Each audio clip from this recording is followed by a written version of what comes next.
I'm following up on one of the posts I made about prayer. Very, very important. And let me tell you again, these are not the views of a theologian.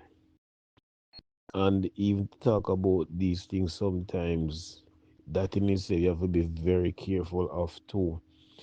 And if it can become overwhelming when talk about it, if you don't stay strong, fear will want to take you over.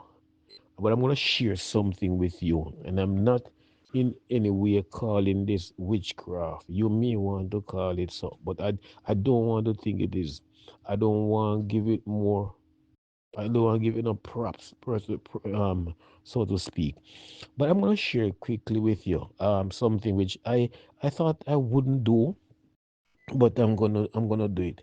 I'm gonna do it and pick sense out of the nonsense. You see, when you're asked, and I'm addressing especially people who are involved in ministry, those who go out and pray with people and witness to people and these kind of things. You've got to understand that some of the people that you're gonna talk with, they have witchcraft levied at them. Yes, people send those things at them, and that is why you hear them talk about you're on the battlefield. Yes, and sometimes people take it for granted and even say it loosely, and those who hear the utterances will even take it lightly too. But it's not a joke thing. It's not a joke thing. Understand that in the Bible, reference has been made, and it happened in a real life too, where when people of God went to certain places to do things, and I alluded to this already, people would be offended. People who were not of Christ would be offended and want to kill and pressure people, the disciples, to leave the area and not talk about no Jesus here. So you have to understand that where the presence of God is, there's liberty. When the people of God go into places, they're supposed to be effecting change, and that changes for the better. So the opposing force, yes, whether it be witchcraft or otherwise, no one that. People of God, you have to understand that these things are real. Now let me quickly tell you, jump and tell you that I had an experience many years ago where we were told as a team to come and pray for someone, and the person described the situation that exists at the house, that demons are there, and that demons are at the gate, outside, outside the gate, not inside.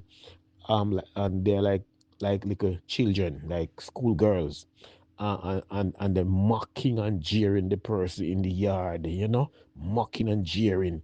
And I told the team members about it, and when we went there and sat on the veranda, and as we listened, we were hearing stuff before we got there, and the place felt heavy and all of that, and it's almost like you were feeling some form of fear as well with the heaviness.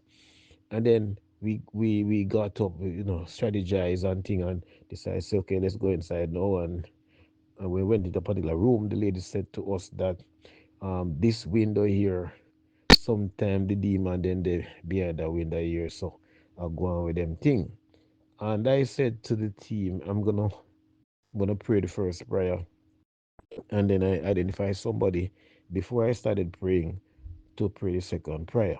When I was done and asked the next person to pray, the person said, Um, don't, it doesn't think we need another prayer based on what I prayed about, or I prayed. And so I I just kept on encouraging. You know what? You're gonna have to follow me again. Follow me. For part two of this. You cannot afford to miss. You need to hear what part two says. I won't be too long in coming back.